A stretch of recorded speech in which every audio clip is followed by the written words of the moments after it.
Oh, we about to cook some red snapper today, y'all. But y'all tell me why 4 best friends let one man ruin their whole entire life. See, he married one of them. Then he got another one pregnant, hid the baby for 10 years, and then turned around and made her pay him $25,000 to keep it a secret. And then he got the other 2 best friends to commit credit card fraud. But see, it all started coming to the light once all 4 of them went to brunch one day. See, Nola, she had moved back to her hometown, Miami, because she was divorcing Mike. Now, Mike, that's the man who did all of that. And once Nola went to pay for their brunch, her card got declined. And she was like, girl, y'all know I'm divorcing Mike. He probably spent all our money again. And her friend Sage was like, girl, don't worry about it. I'll pay for it because we wanted to meet up with you anyways.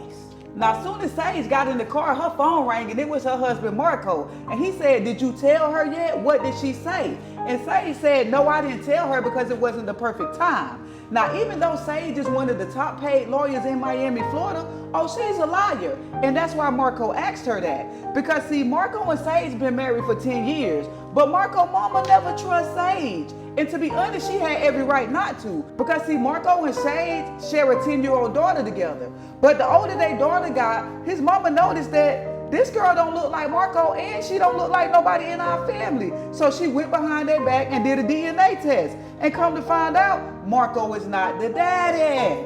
And when they found that out, Sage confessed that back in college, she cheated on Marco with Nola baby daddy, aka husband, the one she about to divorce, and he's the daddy. So really today at brunch, she was supposed to admit that, but she didn't. And to be honest, Michael and Sage is getting a divorce because of that. But nobody else knows about that. Now the next day, Nola was scared because Mike kept calling her phone threatening to show up in Miami and take their kids. So Nola called the only person that she knew could help her at the time, Capri. Now Capri, she like the scammer of the group. Everybody knows she got connections all up and down Miami. So Nola called her and was like, girl, listen, I need you right now. Like, I need to know that my kid's gonna be protected and I need to know that I'm gonna be safe. So Nola said, girl, say less, don't worry about it, I got you.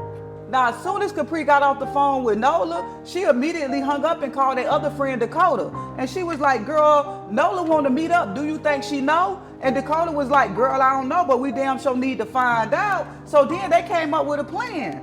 So after that, she hung up the phone and called Nola back.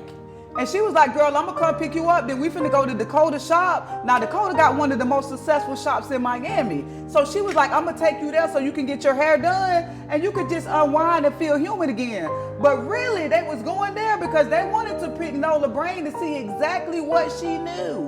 Now, Capri went and picked up Nola just like she said she would. And they went to Capri's shop. They was laughing, they was talking, they had a good time, but Nola wasn't giving up no information.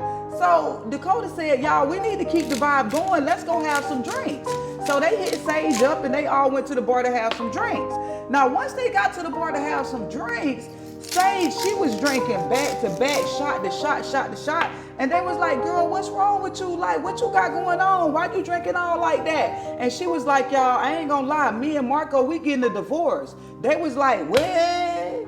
So she was like, yes, he can't handle that I make more money than him. And they was like, girl, it's gonna be okay. It's gonna be all right. Don't worry about it. Now, later on that night, Nola ended up driving Sage home because she was too intoxicated. Now, when she was taking Sage home, they stopped to pick up her daughter. And when they picked up her daughter, Sage was passed out in the back seat.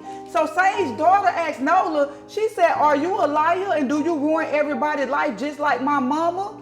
Nola was like, your mama don't ruin everybody's life. What you talking about? She said, my mama, she's a liar and she ruined everybody's life and she left me daddyless. Yes. Now the next morning when Sage was dropping Nola off, Nola asked her straight up. She said, hey, last night your daughter told me that you a liar, you ruined everybody's life and you left her daddyless. And before Sage could even answer, her phone rung. It was Marco. And she answered the phone and Marco said, hey, listen, we need to meet up. I really need to talk to you. It's very important. And Sage said, okay. Now, when Sage hung up that phone, she broke down crying right in front of Nola. And she said, girl, that was Marco. He wanted to meet up. She said, I hope he just came to his senses because to be honest, if I could save my marriage, I would. Because I never saw myself living without Marco. I just want my family back. And then Nola just grabbed her hand and she said, girl, it's going to be okay. Don't worry about it. I'm praying for you. Now, Sage was so happy. She was so excited. She went straight home, put on her best clothes, put on her best perfume, and speeded her way straight down to that restaurant to meet up with Marco. But y'all, when Sage walked in that restaurant and she was walking to that table and she saw Mike sitting at that table instead of Marco, she didn't know whether to run, whether to hide, whether to scream, or whether to cry. But tears was running down her eyes and she just kept walking towards that table. Now, Sage was so hurt, she didn't even sit down at the table. She walked to the table, looked down at Mike and said, Mike, what do you want? Mike said, you know what I want, where's my daughter? Sage said, oh, baby, I think you sadly mistaken. Mike said, no, I ain't mistaken, but here's what you're going to do next. You're going to give me $20,000 or else I'm going to tell Nola about everything that's going on. Now, Sage ain't even argued with him. She said, okay, cool, but first I need proof that you her daddy. She immediately left the restaurant and called one of her friends in forensics to do a DNA test. Now, Sage's friend agreed to do the DNA test. And a couple days later, she called Sage back and she said, baby, I got bad news on top of bad news.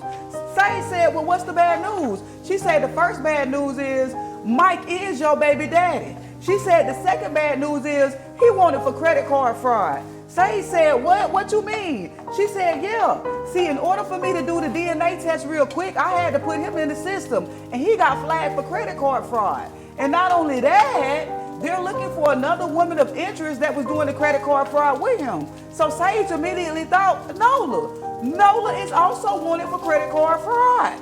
So Sage started doing her own research because she couldn't wrap her head around everything that was going on. And the more research she did, she realized that Mike is wanted for credit card fraud. And there is a woman of interest that they're looking for that's wanted for credit card fraud as well. But as she was doing her research, that's when Nola started blowing up her phone. And she wasn't answering at first because she thought that maybe Mike had told Nola everything that was going on. But eventually she answered. And that's when Nola was panicking. Help me, I need your help. Mike been arrested. I need you to be his lawyer and help get him out of jail. And Sage said, I can't be Mike's lawyer because I don't practice law in Atlanta. I can practice law in Miami. See, Mike had told Nola that basically he was coming to Miami to see her and the kids and he got arrested. But really, he was on his way back to Atlanta because he had already been in Miami. So Sage told her straight up. She said, girl, I can't be his lawyer, but I can find a lawyer to represent him. Now, unfortunately, Mike can't get a bond because there's too much evidence against him. And that's when Mike started using Capri to send messages to Sage because he didn't want Nola to know what was going on. So Capri started calling Sage and saying, hey, Mike told me to tell you to bond him out or else. So Sage is like, why is Mike even calling you? And Capri was like, I don't know. He told me that he got my number from one of his friends because I used to date his friends. So Sage says, what do Mike mean about or else? And Capri said, I don't know. He just told me to tell you that. But see, Capri knew exactly why Mike said that because Mike had told her everything, but she didn't tell Sage that. She was just playing dumb. Now, a few days later, they all decided to go out for some drinks because at this point, Nola is spazzing out because Mike is still locked up. And Sage is definitely eager to go out for drinks because she's trying to find out everything that Capri knows. So Capri decided to go pick Nola up and they was gonna meet Sage and Dakota at the bar to have some drinks. Now, when Capri and Nola was on their way to the bar, Capri tell Nola, hey, if I was you, I wouldn't trust Sage. And of course, Nola say, why? And Capri say, I don't know, she just been acting weird, but if I was you, I wouldn't trust her. So Nola took it with a grain of salt and they went on about their day. Now they all go out for some drinks and they having a good time. But see, what they don't know is Mike is out of jail. And Mike was able to get out of jail because he basically snitched on his co-defendants. So as they at the bar having a good time, having drinks, everybody loving life, two undercover detectives walk up and they arrest Capri. They put her under arrest for credit card fraud. Yes, Capri's arrested. Now, at first, nobody really thought nothing of it. They just thought, oh well, that's Capri being Capri. She's always up to some kind of scam.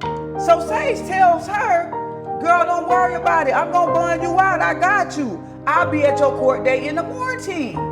Now here's where things get real crazy at. Because the next morning, Sage show up to Capri court date to represent her to get her out of jail. But as she's going through the file, she's noticed that Capri is not getting out because Capri has a co-defendant that has snitched on her, and it's Mike. Oh yeah, Mike and Capri was doing this credit card fraud together. And don't worry, I see y'all in the comments. What happened? What's going on? Episode 2 is dropping Saturday at 6 p.m. I'll see y'all there.